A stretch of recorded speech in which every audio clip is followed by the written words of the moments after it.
Myron was confirmed. President just signed Stephen Myron's commission. So he is now on the Fed. I'm going to call him in a few minutes from the helicopter. And he's a good man. Most of you know him. He's very talented. He'll have a big influence on this. When too late, getting his rates down, I guess. Who knows?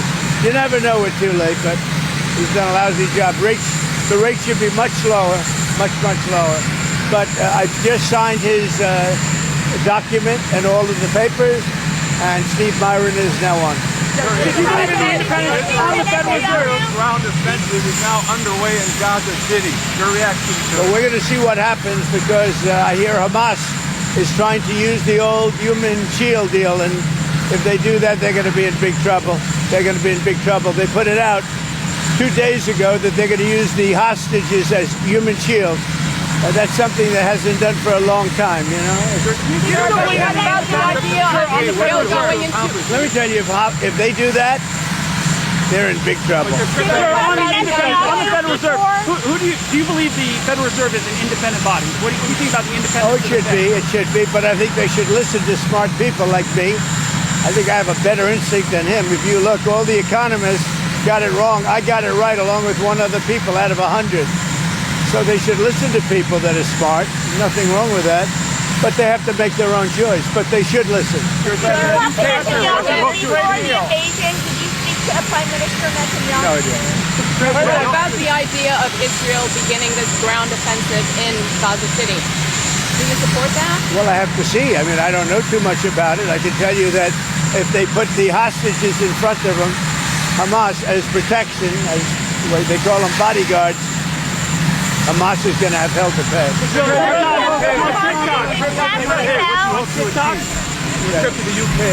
Your trip to the UK today, what do you hope to achieve? Well, my relationship is very good with the UK, and Charles, as you know, who's now king, is my friend. And it's the first time this has ever happened where somebody was honored twice, so it's a great honor. And this one's at Windsor. They've never used Windsor Castle for this before. They used Buckingham Palace. And I don't want to say one's better than the other, but they say Windsor Castle is the ultimate, right? So it's going to be nice. But basically, I'm there also on trade. They want to see if they can refine the trade deal a little bit. We made a deal, and it's a great deal. And I'm into helping them. Our country is doing very well. We've never done this well. We're having trillions of dollars coming because of the tariffs. They'd like to see if they could get a little bit better deal. So we'll talk to them. But primarily it's to be with Prince Charles and Camilla. They're friends of mine for a long time, long before he was king. And it's an honor to have him as king. And, you know, I think he represents the country so well. I've watched. He's such an elegant gentleman, and he represents the country so well.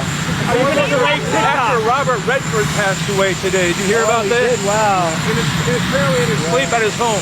Well, that's a good way to go, I guess. But I'll tell you, Robert Redford was great. He had a series of years that there was nobody better. This just happened, I guess, huh? Yeah. Wow. He died at his home in Utah in his sleep. Yeah. And what movie would you say you liked the best in? Well, you have a lot of them. Honestly, I'd say he made 7 or 8 great movies. They were really great. There was a period of time when he was the hottest. I thought he was great. On TikTok. Well, TikTok goes dark. Are you going to delay the TikTok ban? Well, we have a deal on TikTok. I've reached a deal with China. I'm going to speak to President Xi on Friday to confirm everything up. We made a very good trade deal, and I hope good for both countries, but a very different deal than they've made in the past. What companies are involved? What companies are going to buy We'll be announcing that. We have a group of very big companies that want to buy it. And, you know, the kids wanted it so badly. I had parents calling me up. They don't want it for themselves. They want it for their kids. They say, if I don't get it done, they're in big trouble with their kids. And I think it's great. I hate to see value like that thrown out the window. So on auto, can I ask you, so auto executives... And, you know, you're talking about tens of billions of dollars. Some auto executives are concerned that compromising the 15% for auto tariffs coming in hurts American automakers. What do you say to... Well, I haven't compromised anything. Where did I compromise? Going down to 15% from 25. Going down to 15%. From 25. We charge, well, and where did the 25 come from? It came from there. You tell me. Just so you know, they paid nothing for years. Now they're paying 15%. And some things can pay more, like chips could pay more. Pharmaceuticals could pay more. You know, there's a bigger margin. With a car, you have to make 15% before you make a profit. It's pretty tough. So, but we had a big deal. Don't forget, European Union is paying our country because of tariffs $950 billion. Think of that. We're talking about a year. $950 billion. Japan is paying us $650 billion. These are countries that paid us nothing until I came along. And China's paying us a tremendous tariff. You know what the tariff is, right? You know what the tariff they're paying us? What? Yeah, so it's 30% for the fentanyl as well as whatever for the 301. 20% for the fentanyl. But the overall is about 55%. Okay? That's as opposed to nothing. Would you say that's a difference? We have a big decision coming up, and if the Supreme Court rules the way hopefully they will, because, I mean, every legal expert said we win that case, but you still have to watch. And the Supreme Court's been terrific. I think they're very fair. All I want is fairness, then we win. But if we win the Supreme Court case, which is the finalization of tariffs, we will be by far the richest country anywhere in the world, and we'll be able to help our people more, and we'll be able to help other countries when we want to. But I will say, if we win that case, our country, you see what we've taken in just on a temporary basis. We've taken in trillions of dollars, trillions with a T, and we will be by far the richest country in the world. There'll be nothing close. And you know, one other thing, we'll have tremendous power to negotiate. The use of tariffs, I settled 7 wars. 4 of them was because I was able to use tariffs. Hopefully, the other day in the interview, criticized the fact that some CEOs make hundreds of times more in salary than average workers. He's worried about polarization. Yeah. Do you share that concern? Well, I do say there's a big gap. I do say that. Don't forget, I'm a popularist. There's a big gap. Mr. President, it's been a month since Vladimir Putin in Alaska. A month on, do you think that meeting accomplished what you hoped? Yeah, accomplished a lot, but it takes 2 to tango also. You know, those are 2 people, Zelensky and Putin, that hate each other. And it looks like I have to sit in the room with them because they can't sit in a room together. There's great hatred there. But no, that meeting accomplished a lot. Mr. President, do you still have complete confidence in Kash Patel? What are you hoping comes from his testimony on the Hill today? Well, first of all, I think that Pam Bondi has done an unbelievable job, and everybody agrees with that. And Kash, if you take a look at what he did with respect to this horrible person that he just captured. He did it in 2 days. It took other similar cases 4 days, 5 days, 4 years. If you look at certain shooters, now I have confidence in everybody in the administration. My administration, and a lot of people are saying it, not just me. It's so far the best administration ever formed. You look at our financial people. Our country is making a fortune. We have to keep tariffs because our country has become successful because of tariffs. We have the case in the Supreme Court. That's a very vital case for the success of our country. It's very vital to negotiate with other countries. And remember, other countries charge us tariffs. That's a very, very big case. And if we win that case, our country will be by far the richest country anywhere in the world. And then we can help our people. We'll get rid of debt. We'll get rid of everything. We can help our people, and we can even help other countries where they need it. Mr. President, narcotics in Venezuela. President Maduro in Venezuela says that you're getting ready to invade his country. What is his message to him? Well, I would say this right away. Stop sending Tren de Aragua into the United States. Stop sending drugs into the United States. We knocked off actually 3 boats, not 2, but you saw 2. And the problem is there are very few boats out in the water. There are not a lot of boats out in the water. I can't imagine why. Not even fishing boats. There's nobody. Nobody wants to go take a fish. So it's one of those things. But I would say to him very strongly, stop sending people from your prisons into our country. They're sending their prisoners. They've done that already. So the numbers just came out. Another month with 0 people getting into our country. And these are figures, John, with people like you that would like me to do badly. Nobody has ever done on the border like I've done. Mr. President, what will you tell President Zelensky if you meet with him in New York? Well, he's going to have to get going and make a deal. is going to have to make a deal. Zelensky's going to have to make a deal. And Europe has to stop buying oil from Russia. Okay? You know, they talk, but they have to stop buying oil from Russia. Mr. President, there are some regarded to be the wealthiest man who's ever occupied the White House. How much wealthier are you now than when you returned to the White House? Well, I don't know the deals I made for the most part, other than what my kids are doing. You know, they're running my business. But most of the deals that I've made were made before. And that's what I've done for a life. I built buildings. Like I'm building a building here. You know where I built? You know what? You see that area? Yeah. That is going to be the greatest ballroom anywhere in the world. And for 150, so it gives me pleasure to do it for the country. And I'm paying for it. I'm paying for it. The country's not, and that's an expensive ballroom. But is it appropriate? I think it'll cost $250 million, and it will be, I think, the finest ballroom. So for 150 years, John, you know this? They've wanted a ballroom, and now they're going to finally have it, and it's going to knock your socks off. But is it appropriate, President Trump, that a president in office should be engaged in so much business activity? Well, I'm really not. My kids are running the business. I'm here. You know what the activity, where are you from? I'm from the Australian Broadcasting Corporation, Four Corners program. Well, the Australians, you're hurting Australia, right? In my opinion, you are hurting Australia very much right now. And they want to get along with me. You know, your leader is coming over to see me very soon. I'm going to tell him about you. You set a very bad tone. Well, go ahead, John. Maybe you can set a nicer tone. When the UAE does a deal, what does it want in return? Quiet. Mr. President, what are you hearing about the operation in Gaza, the Israeli operation? Are you concerned? Well, I'm hearing that they want to go in, and I'm also hearing that Hamas wants to take our 20 hostages, plus dead bodies. You know, they have about 32 of them, and they want to put them in the way of any attack. And nobody's happy about that situation. It came out yesterday. I'm sure you saw that. They want to, supposedly they've taken the hostage out of deep caves and tunnels, and they're bringing them, putting them on the front line. Nobody's heard of that one for a few centuries. We saw that the UN said that Israel is guilty of genocide and have committed acts of genocide in Gaza. They voted on that? They have a new report out saying multiple acts of genocide. When it comes to a vote, we'll see what happens. That'll come to a vote, but we'll see what happens. And what do you make Pam Bondi saying she's going to go after hate speech? Is that, I mean, a lot of your allies say hate speech is free speech. She'll probably go after people like you because you treat me so unfairly. It's hate. You have a lot of hate in your heart. Maybe they'll come after ABC.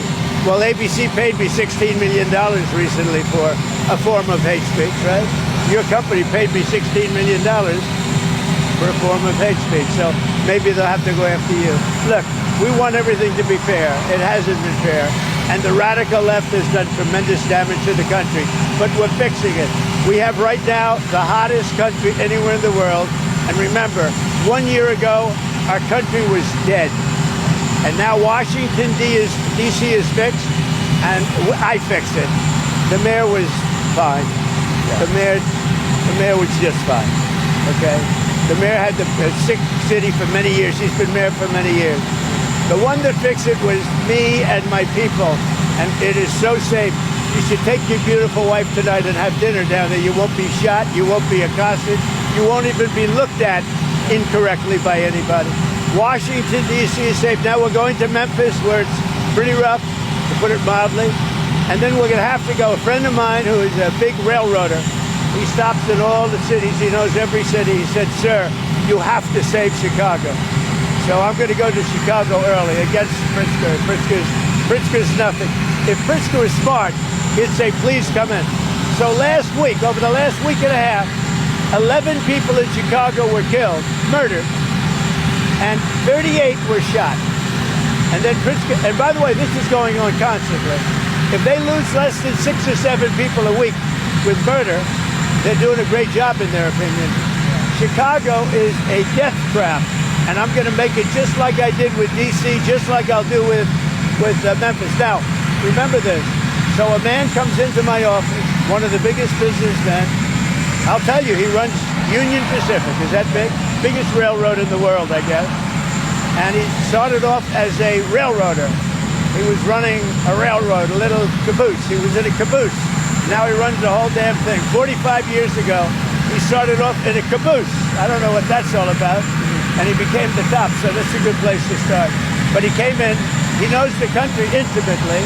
He's looking to do a merger by another railroad, the one that where it had the little problem in East Palestine, right? And they want to buy that railroad, as you know, pretty public. But I sat with him and I talked. I said, so you know every city? Yes, sir. I go into every city, and I have for 45 years. I said, where would you go next? He said, St. Louis is in big trouble. He said, but Chicago is a great city. You can save Chicago, sir. Don't let Chicago die. This is a guy telling me with great knowledge and stuff. He said, don't let Chicago die, sir. It's dying. Don't let it die. I'm going to Chicago next. The UAE, Mr. President. What do you think they want when you do a deal with federal Well, I just want something to happen, whether it's federal, state, most likely it's going to be state. The question is whether or not we overlap with a federal judge. So they're looking at that. But the state is very competent. The governor's doing a very good job. As you know, they have the death penalty. It's a tough death penalty, too, as you know. But they have the death penalty. So as to whether or not we judge, we will be working with them. We may or may not be able to judge. And when it comes to the governor of Utah, what do you make of his overall message of nonviolence? Well, I agree with it. I agree 100%. But most of the violence is on the left. He said that social media is a cancer. What? Do you agree with that? The Utah governor said that social media is a cancer and more people should log off and take some time away. Well, it's not a cancer in all respects. In some respects, it's great. But there are segments, there are deep, dark holes that are cancerous, absolutely. Beyond cancer, they're death. How are you going to get China to open the market? The Supreme Court this morning denied Patty Willis's appeal of your case removing misrepresentation. Do you have any Well, that was a great decision. It was a rigged case to start off with. It's great. The court just ruled that she is a disaster. She's a disaster with a boyfriend. The boyfriend that she paid $1 billion for his expertise, but he never did it before. Now, she should be prosecuted. What she did to people, forget about me, what Fannie Willis did to innocent people, patriots that love our country, what she did to them by indicting them and destroying them, she should be put in jail. She's a criminal. Fannie Willis is a criminal. Will you apply more pressure to EU and NATO countries not to purchase Russian oil? I do, but here's the problem. You know the problem. They're purchasing Russian oil. I don't want them purchasing Russian oil, and they've got to stop immediately. Not fair to us. They're purchasing Russian oil, and we have to, do things. Now, the nice part, it doesn't cost us anything anymore. You know that. Yeah. They are buying everything from us, unlike Biden, who gave away $350 billion. We actually make money, but I don't want to make money. You know what I want? I want that war to stop, because last week 7,018 people got killed. Thank you. Austria was targeted today, just now. You know, 70 patriots in Ukraine 2 months ago. Where are you from? Ukraine. Good. Will they come, and do you know when there will come? The patriots. What will come? The patriots. You announced 70 patriots to Ukraine 2 months ago. Well, look, let me just tell you, I love Ukraine. I love the people of Ukraine. That's why I asked. I thought that was a little Ukrainian accent, but the country's in serious trouble. It should have never happened. It's a war that should have never happened. The country's in very serious trouble, but I'm going to get it stopped. I've done seven countries. I've stopped 7 wars in the last 8 months. I thought that would have been the easiest because I know Putin, but it's not, because there's tremendous hatred between Zelensky and Putin. Tremendous hatred between Zelensky and Putin. But we're going to get it stopped. How soon will you go to the Supreme Court to stop Lisa Cook?